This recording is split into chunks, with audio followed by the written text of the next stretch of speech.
क्या किसको चिल्लाओगे? एक बार आंख बंद करो, देखिए आंख बंद करो। सोचो कि आप सो गए हो, रात हो गई है, यहीं पर सो गए आप, और अब भयानक सा अजगर, बहुत भयानक, बड़े बड़े दांत है उसके, उसने सांस से ही खींच लिया आपको, अंदर दोनों पैर चले गए। अब चिल्लाओ, आवाज नहीं आ रही, मम्मी को नहीं बोलता है, क्या चिल्लाओगे? आप उसका पैर गए नहीं, इसका मतलब ये कुछ लोग लग रहा है पैर को जाने दो, कोई बात नहीं, जब शरीर पूरा जाएगा तब देखेंगे, अभी तो पैर ही गए। हाँ, जोर से चिल्लाना है। किसका नाम चिल्लाएंगे? एक्चुअली भक्त लोग भगवान को याद करते हैं, हरे कृष्णा। मौत के मुंह में हाथ गए, पैर गए, क्या गए? मौत के मुंह पैर जाने बड़ी बात होती, हाथ से कभी क्या होगा, तो पैर ही गए मौत के मुंह में। जोर चिल्ला रहे हरे कृष्णा, हरे कृष्णा। तो भगवान भी थोड़ी परीक्षा लेते, तुरंत नहीं आते।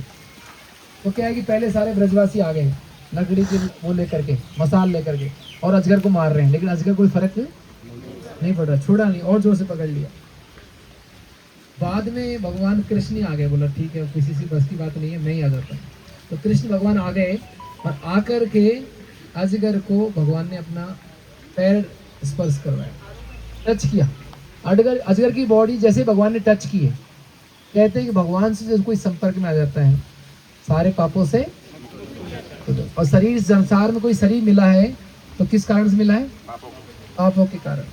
तो पापों से मुक्त हो जाएगा तो वो शरीर से मुक्त हो जाएगा। तो अजगर तुरंत ही अपनी पाप योनि से मुक्त हो गया। जो उसको सर्प को श्राप लगा था, उसको, उसका नाम था विद्याधर, सुदर्शन विद्याधर, वो तुरंत मुक्त हो गया और अपने वास्तविक रूप में आ गया, और भगवान कृष्ण को प्रणाम करने लगा कि आपकी वजह से मैं मुक्त हो गया। वास्तव में हम सब लोग भी इस संसार में दुख पा रहे हैं तो किसकी वजह से? अपने पापों की वजह से। और मुक्त होना चाहते हैं सभी लोग। कौन मुक्त होना चाहते हैं?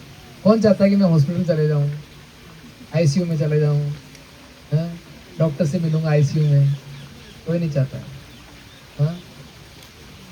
लेकिन पापों के कारण हो जाता है ऐसा। तो वो पापों से यदि हम मुक्त हो सकते हैं किसी कृपा से? भगवान श्री कृष्ण की कृपा से। और वो भगवान कृष्ण कृपा आज भी है। आज भी कृष्ण भगवान का नाम यदि हम लेते हैं तो पापों से मुक्त हो सकते हैं। कृष्ण भगवान किस रूप में आ गए हैं? नाम के रूप में। किस रूप में? नाम के रूप में। हरे कृष्ण कृष्ण कृष्ण हरे हरे, हरे राम राम राम हरे हरे। ये नाम के रूप में आ गया। इस नाम को हमें रोज, हनुमान चालीसा में आता है, मन क्रम वचन ध्यान दिलाओ। तो भगवान का ध्यान लगाना है तो रोज मन से लगाना है। और मन तो मोबाइल में लगा हुआ है, ध्यान कैसे लगे? रील चल रही है, रील तो खत्म ही नहीं हो रही है। कितनी रील है दुनिया में? रीलों कोई अंत है क्या? कोई अंत नहीं। आपका अंत हो जाएगा, रीलों का नहीं होगा। तो भैया वो रील चलाते चलाते कब तक? और हमारा दिमाग रील चला करके, हमारे दिमाग की भी ऐसी रील बन चुकी है। तो थोड़ा मोबाइल से दिमाग को हटाइए और भगवान में लगाइए। कैसे लगाएंगे? माला ले लीजिए। कितने लोग पास माला है? बच्चों के पास तो पहले से ही है, बच्चों को तो मिल गई है, किट मिल गई है। पेरेंट्स को मिली माला? कितने पेरेंट्स के पास माला है? तो 2-4 के पास है, बाकी पास में नहीं है माला। माला करवाई थी ना हमने आपको? नहीं करवाई? करवाई थी ना। माला कहाँ है फिर? वापिस दे दी? नहीं मिली आपको माला? माला वापस ले ली क्या? त्रिलोक जी माला गए लेके आओ, सबको माला देंगे, सबको एक एक माला दे देंगे। अरे बिना माला के माला माल कैसे हो गए आप? माला माल किस किस को होना है? माला माल होना है तो माला कर लो। हरे कृष्णा कृष्णा कृष्णा हरे हरे, हरे राम राम राम हरे हरे।